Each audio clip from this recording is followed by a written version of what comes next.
What's up, fam? Joint Minds here. Hope you all are having a wonderful day.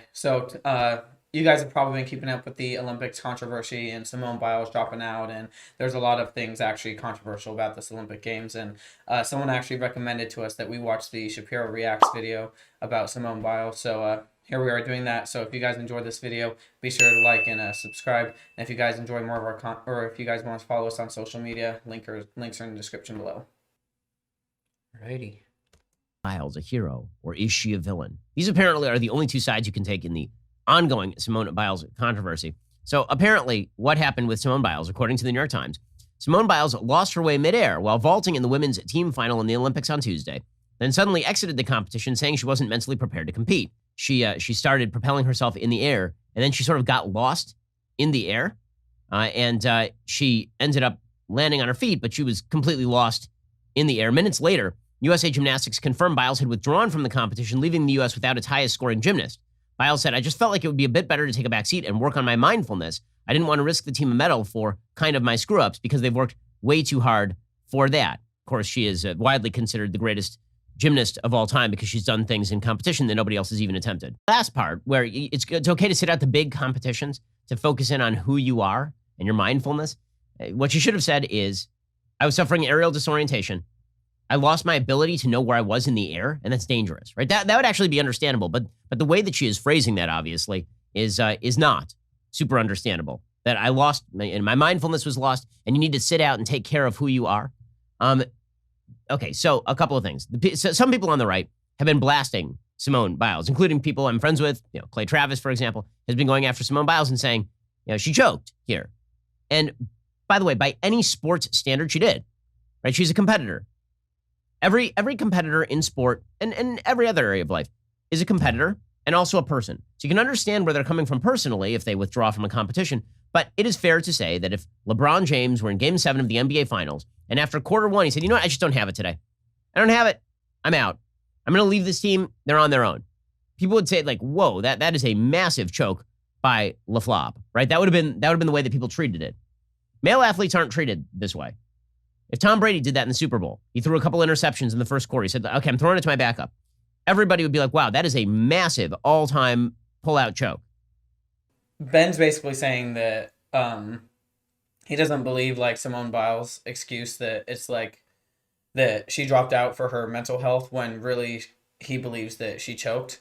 And I can kind of see where like he's coming from about like he got like she got aerial dysfunction and everything. But he's comparing her now to like Tom Brady and LeBron James.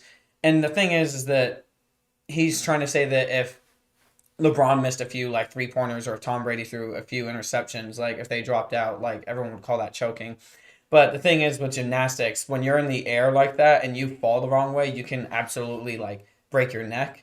And that is completely different than just throwing an interception. It would be like Tom Brady getting hit and his shoulder popping out of place and then being like, "Okay, yeah, I can't compete anymore." I think that would be a more realistic comparison. I think he's honestly drawing straws. Well, I don't even think he's like trying to say that she it was like bad that she dropped out. I think she was just saying like, listen, the way that he's not happy with the wording. Yeah, basically.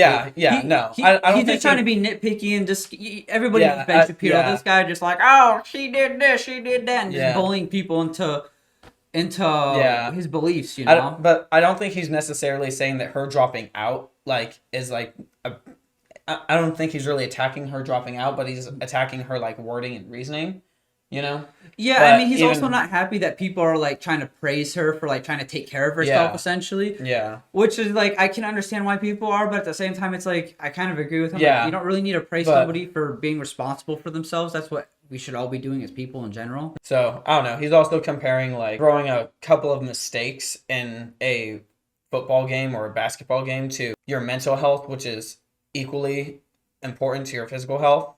So he's making an unequal comparison there, in my opinion, because if you want to compare those two sports, it wouldn't be, in my opinion, Tom Brady throwing a couple of interceptions. It would be, because that wouldn't break him like mentally, and that doesn't really affect him like physically. The thing is if Simone Biles isn't there mentally and she falls the wrong way, she could very easily like break her knees, break her back, like the way that she falls. Versus Tom Brady throwing an interception doesn't affect his physical health.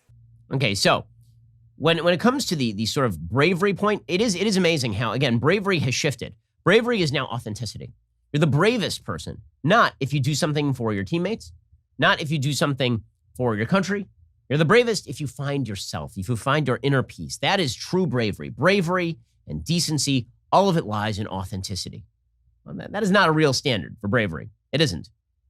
And again, this doesn't mean she's a villain, but it also doesn't mean she's a hero. And yet the media insists on treating Simone Biles pulling out in the same way they treated Naomi Osaka pulling out of the French Open. This is an act of hero. No, it isn't. Can it just be something that human beings do without it being valorized and treated as an act of heroism? Can we just do that? Like, why is in between such a bad place to be for most human beings? There are a couple of opinion pieces that have decided that it is not merely just a thing that Simone Biles dropped out of the Olympics. She's heroic for having dropped out of the Olympics. And this is the part I really don't understand this. This doesn't make any sense to me. So you have a piece from Lindsay Krause in the New York Times titled, "Simone Biles Doesn't Need a Gold Medal to Win." How do you feel about that? Because, like, for me, when I think about for somebody to be authentically themselves in front of everybody in the world, brave. That's terrifying. That is absolutely terrifying. Like, I'm definitely not going to be the same way I am in front of cameras when I'm off camera. Like, that's... Yeah, no. Like, I mean, dude, as someone who works, like, in Hollywood, like, you have to be, like, a different person, like, on camera. Like, there's a certain kind of, like, etiquette. You know what I mean? Yeah, exactly. And not only that, like, this guy, that she's not, like, brave for, like, dropping out. When really, when you think about it, in sports, there's a giant, like, stigma, like, literally, because, you know, literally he's someone who's, you know, part of the stigma, like, attacking her for dropping out, that it's, like, unsportsmanlike, or you don't have any sportsmanship, or you're not competitive enough. When her going against that grain is actually, like, more brave than, like, pushing through, like, that injury that, I mean, let's be honest, like, I'm an athlete, he's an athlete, we've all pushed through injuries before. How fucking brave is it to actually just push through an injury when everyone is telling you to do it and everyone's doing it? Going against the grain and doing what other people don't want you to do is what's actually brave. I think the biggest thing, too, is he's Ben Shapiro. This man does not look like he's played a sport in his life. Yeah. He doesn't understand, like, the pride of an athlete, that somebody that's, like, worth to actually compete and get there. Yeah. How much you have to put away your pride just to actually drop out to realize this is what's better for me. Absolutely. You have to put your ego, your pride, you think about, like, all the hard work that you've done when you have to drop out of those competitions, or you get injured and you have to take a step back from your training. You just think about all that wasted time. That's harder to do than to just keep pushing forward. Like, it's way harder to just tell yourself to stop, because you've been conditioned forever to just keep going, to just push through it, play through the pain. That's the old saying, right? Well, again, she pulled out of a team competition as the highest scoring gymnast in history. So I'm not sure how that's winning. We have a different definition of winning now. Quote, "As we head into the 2021 Olympics, I've often recalled being a 12-year-old watching the American Olympic gymnasts at the 1996 Atlanta Games vault and soar and flip their way to victory. Those girls were just a little older than me, but they were so small you could see their muscles moving under their skin. I regarded them with awe, but thinking of them now, I also cringe. They were hurting themselves as America cheered." Dominique Moceanu later said she was often limited to 900 calories a day during competition, and she competed in Atlanta on a fractured tibia. Carrie Strug struck her celebrated vault on a torn ankle. On the medal podium, the girls stood together solemnly like soldiers. The message to girls like me was clear. Being the best takes pain. Okay, why is that a terrible message? Like, that's very often true in sport. Like, that doesn't mean that you should have your daughter, like, I wouldn't have my daughter living on 900 calories a day, but that does happen to be the case. Athletes often undergo physical stress that normal people don't undergo, which is why their bodies are torn up by the time they're 35. Right? 35 is considered very old in athletic competition. That is considered very young in any other area of your career. This columnist says, "Gymnastics has historically been a showcase for a certain type of femininity. We reward girls who are small, pretty, and compliant, who smile disarmingly and don't complain while winning." Well, I mean, what would we reward gymnasts for? Being large, non-mobile, and grumpy? That'd be weird. "Gymnastics, a sport rife with abuse of all varieties, has been a microcosm of what happens to extraordinary little girls when they grow up. They get discarded." Again, all of this is in preparation for saying that Simone Biles is a hero for dropping out of competition, which again is a stretch. "I like to imagine a 12-year-old at home today watching Simone Biles command the mat. Biles, the reigning U.S. national champion..." You know what's crazy? And it just shows, like, our point earlier. Him just saying what he said, where he understands that athletes go under physical stress. It shows that he doesn't understand that the mental stress of athletics. It also shows that he doesn't care. I'm sorry, but why does he think it's okay for someone to perform on a fractured tibia or a torn ankle where there's the possibility that they're not going to be able to walk for the rest of their life? He thinks that that gold medal or that fucking trophy is worth more than the use of your legs and being able to live the rest of your life better than fucking being in a wheelchair. The guy clearly hasn't done sports. Yeah, why is somebody like that hasn't played sports trying to like give his opinion on how somebody in a professional like athletic setting should treat their health? Yeah, exactly. Yeah. It's like he has no understanding of it at all. Maybe we fans can learn to embrace more expansive definitions of excellence and courage. You mean then winning? See, the thing that's appealing about sports is that there's a pretty obvious binary. You have the winners and the losers. And it doesn't mean the losers are bad people, but they did lose, and that is how we judge whether somebody has won or lost. But we keep doing this in society now. It's like if a comedian isn't funny, we have to redefine our notion of what comedy is. If a gymnast that we want to treat as heroic pulls out of competition, then we have to redefine our notion of what winning is. How about we don't redefine any of those things? We just say that Simone Biles lost or that she withdrew. Why can't we just say that? And not redefine basic notions of what it means to win or lose. You know what this guy reminds me of? Those goddamn people that always try to find a problem with something. Yeah, I was gonna say, like this is not a big deal. Dude, this is not a big deal, like, at all. Like, this piece that, like, this girl is, like, writing is obviously kind of supposed to be an opinion piece about how the gold medal isn't everything. Like, Simone Biles isn't just an Olympic gymnast. She's a woman who's 24 years old, our age, who has her own fucking life outside this. She has a boyfriend who plays for Houston Texans. She has, like, literally a lot going for her outside of just being a gymnast. So, yeah, you don't need a fucking gold medal to win because she's still winning in life, like, probably better than he fucking is, too. So, better than us. Like, fuck. Like, yeah. To Rosenberg, rooting for Biles to dominate the Tokyo Olympics has long been about more than the U.S.'s medal count. Her greatness has redefined the very contours of her sport. No, you know what's better? Is the fact that she's won so much, that they can still say she's the greatest. They all know she would have won the competition. And, you know, I hate to say it, like, when you add the context of, like, did you hear why she actually dropped out?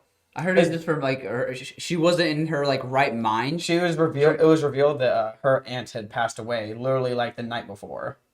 Oh, When you add that context to it too, I don't understand why somebody wants to take a step back. Yeah, like, dude, of course you're not going to be in your right mindset. And yeah, like, you're a competitor, and like, there's some athletes who go out there and, you know, like Brett Favre, after his dad passed away, the next day he like threw like a 400-yard, 4-touchdown football game. But that's an exception. Like, not everyone's going to be like that, and not everyone has to be like that too. And also, it really depends. Like, we don't know how close her aunt was to her too. Like, that matters, right? Despite the betrayals she has experienced and the exhaustion and pain she feels, according to Juliet Macker in the New York Times, quote, Biles has managed to set aside those feelings and harness the newfound power of an independent black woman who knows her worth and answers to no one. She quit. I mean, like, that's okay. She's allowed, particularly if she was in danger.